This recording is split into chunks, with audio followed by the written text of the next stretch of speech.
Le beau Rino va épouser la belle Ermengarde dans ce qui semble être le mariage le plus hype de Paris en 1830. Mais Rino est hanté par le souvenir de sa vieille maîtresse, la sulfureuse Villénie. Mais qui est cette femme qui n'est ni belle ni riche et qui a pourtant surclassé les plus belles filles de la haute société parisienne?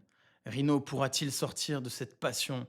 Vellini, l'Espagnol, ne compte pas se faire voler son toy boy par cette petite arriviste d'Ermengarde. Alors oui, ça parle d'amour toxique, Rino est clairement sous l'emprise de cette femme, mais l'amour c'est une obsession, c'est une folie, et si vous n'êtes pas sous emprise, c'est que vous n'êtes pas amoureux. Si votre truc dans la vie c'est l'amour sain, tiède, pragmatique, raisonnable, équilibré, si votre horizon métaphysique c'est de jouer au Scrabble avec votre partenaire en regardant Question pour un champion, passez votre chemin.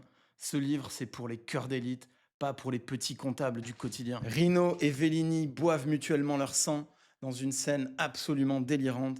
Alors c'est pas dans les recommandations des agences régionales de santé, mais ça a un flow incroyable. Bref, c'est un roman qui a un charme fou. Barbé d'Aurevilly, l'écrivain a un style précieux, drôle, éloquent, presque kitsch. Comme vous pouvez l'imaginer, il y a du drama, c'est très telenovelas. En tout cas, mon côté drama queen a adoré. La plus grande force de ce roman, c'est ses personnages féminins. Vellini en particulier est une figure noire, sombre, obsédante. C'est un grand antagoniste féminin de l'histoire littéraire française, au même titre par exemple que la marquise de Merteuil dans Les Liaisons dangereuses. Il y a aussi la grand-mère d'Ermengarde qui est un personnage lumineux. C'est une femme qui, malgré une vie faite de déception et de douleur, n'a pas perdu son enchantement et elle conserve un optimisme et une classe incroyables.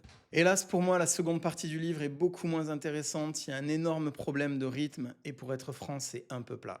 En tout cas, je vous conseille d'essayer et surtout, si vous ne deviez retenir qu'une seule chose de ce livre, c'est méfiez-vous de l'ex de votre compagnon, surtout si l'ex en question est une cougar espagnole.